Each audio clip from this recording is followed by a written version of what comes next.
magandang araw sa inyong lahat.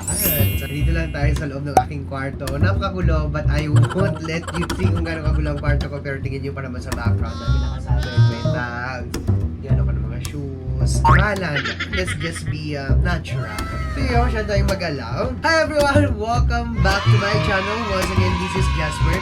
That's JSBR for Jazzyventure Vlog, where everything's gonna be alright. So more love, more happiness. Medyo sinisipon ako today. Nakatako naman tayo ng ating rhinitis. Yeah, nakakablis.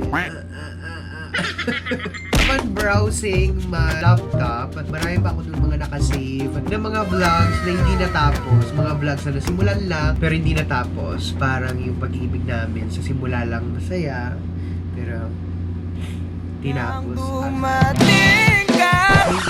Nothing's gonna change my love for you. Man, ang gulo, pati yun. Ganun ang karelasyon ko. But it was 7 years ago, and we're both fine now, we're both okay now, and we're both whole again. That's part of our memories, our experience. Hindi na dapat pa ukatin, pero wala lang, naalala ko, na-relate ko lang. So going back, for today's vlog, ayan, I'll be featuring some of the places na napuntahan namin. Some of the places, talagang magandang pasyalan, masarap kainan, at talagang mag-i-enjoy kayo. So I'll be featuring now 4 places na dapat nyo talagang puntahan when you visit Bicol. And ito yung tinatawag natin na comfort place, kung saan natin yung mga comfort food natin. Dahil wala akong masyadong travel for the past few days, and ang pinaka-last project ko ay yung sa Proxima the Oriental. Nakita nyo naman. Thank you very much sa aking videographer, kay Jeff Guam, and sa ating drone pilot na si Rick.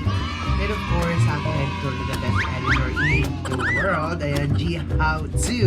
Ayan, I'll just post their links sa aking description box below para naman if you need editors, you need videographers, ayan, madali silang makontak. So yun na nga, are you ready? Because this vlog is all about Jazzy 4-in-1 Venture. Because this vlog is all about 4-in-1 vlog. But before anything else, ayan, I would like to thank my supporters, my family, aking mga subscribers, aking mga followers, because our Facebook page just reached 5,000 followers and counting pa siya. It was days ago, ayan, nakamit natin yung 5K. 5 more K to go ay ma-reach natin yung 10,000 followers sa ating Facebook page. And of course, sa ating YouTube naman ay patuloy pa rin na dumadagdag ang ating family, patuloy pa rin dumadagdag ang ating mga supporters, at patuloy pa rin dumadagdag ang ating mga taga-subaybay at nagmamahal sa ating vlogs. Kaya naman, maraming sa inyo. You are my inspiration, you are my driving force, and you are my oil, my gasoline to keep me driving. Diba? Yeah, so congratulations everyone. Congratulations Jazzyventure family. Makamit din natin yung ultimate goal natin. Pero as the moment, let's just enjoy every vlog. Let's just enjoy every travel na ginagawa natin. Diba? Yun naman pinaka-importante. It's not about the numbers. It's all about the experience. Yes!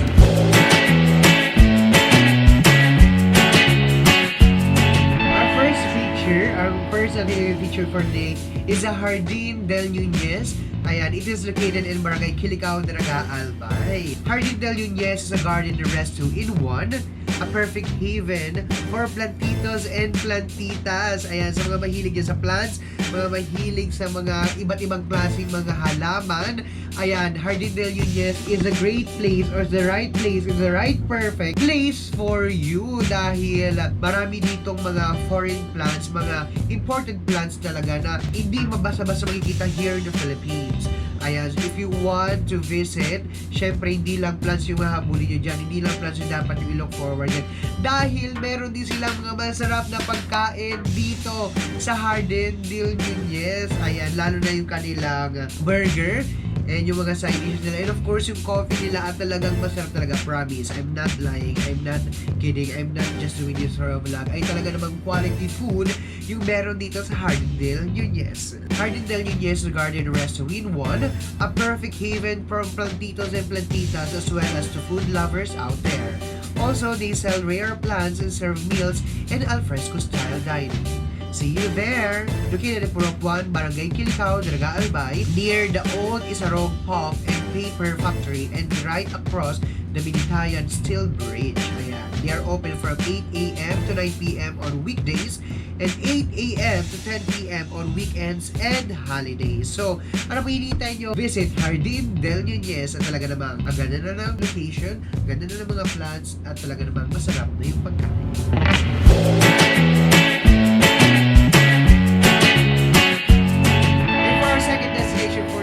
Bibisitahin natin ngayon ang isa sa mga top choices ko talagang Samgyup House here in Albay, specifically in Daraga. Ayan, beside Daraga Doctors and sa taas ng Daraga 7-Eleven. This is named as Mr. Samgyup Sal. The unlimited complete set of juicy bits, variety of side dishes, cheesy dip, and the egg soup indeed made our day. Samgyup CRAVING SATISFIED LEGIT na legit. It is located at Bañag, Daraga, Albay. For only $429, you can enjoy unlimited pork with 6 kinds of side dishes, unlimited rice and vegetables.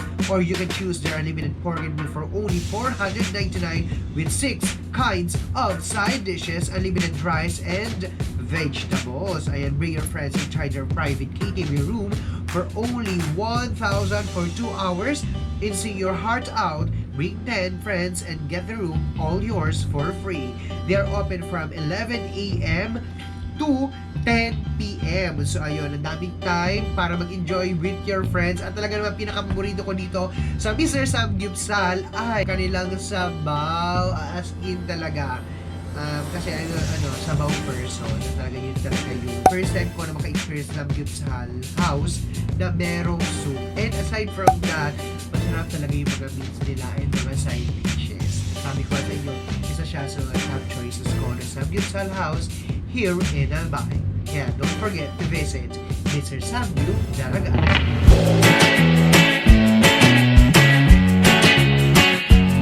Ayan, syempre from locations or destinations from Daraga, ngayon pupunta tayo ng Malilipot kung saan andon ang isa sa mga alfresco dining restaurant or dining food hub na matatagpuan lamang sa Malilipot. Ito ang M's Kitchen. Dinala ko dito ng aming mga vlogger friends, sina Sid and Lamachera Regenio, and of course I'm with Madam Joanne, the queen of the bears, and of course dito rin si JC. Ayan, so nag-enjoy kami talaga dito sa destination na to. Kasi aside from the quality food, ay talagang Instagrammable, picture perfect talaga yung view dito sa M's Kitchen. Looking for a perfect alfresco dining to enjoy with your friends and family? Drop by at M's Kitchen here at San Isidro, Malilipot, Albay.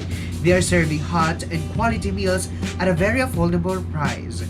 They are open from Tuesday to Sunday from 4 p.m. to 8 p.m. Kaya pinaka-favorite ko naman ditong nakain ay yung chicken nila at talaga namang malinamnam.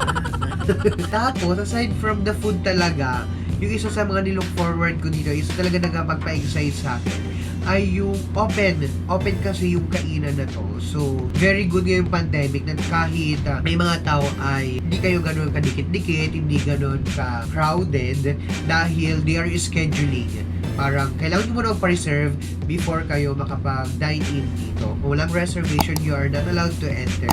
Kasi syempre, priority nila yung safety and health ng ating mga customers. Kaya naman, don't forget to visit M's Kitchen pag pumunta kayo ng Malilipot, Albay.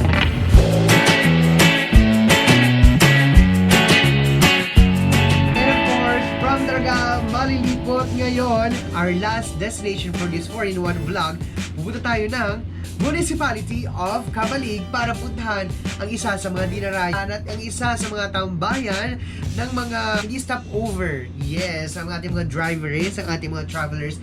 Isa ito sa mga tambayan nila, isa ito sa mga kumbaga palipasan ng oras. Kape sa Harong is the perfect place para sa inyo. Ayan. Kape sa Harong is located at Barangay Suwa, Cabalig Bypass Road.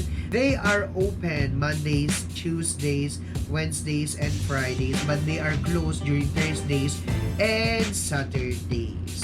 Siyempre, ang kape sa Harong offers variety of drinks, especially yung mga kape nila ay talaga namang perfectly brewed.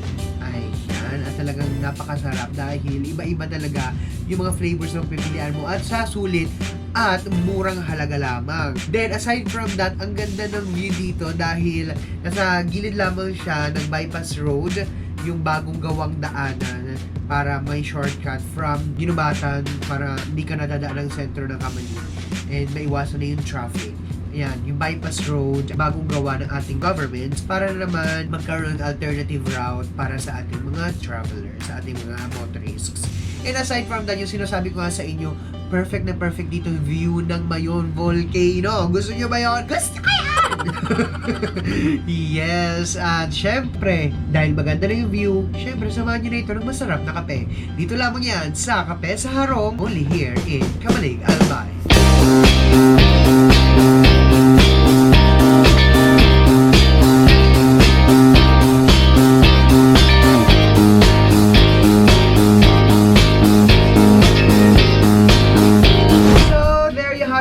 Gentlemen, kahit nandito lang tayo sa kwarto, ay talagang nag-enjoy. Ay sana naman ay nag-enjoy kayo sa ating 4-in-1 travel vlog for today. Ayan, busog na tayo.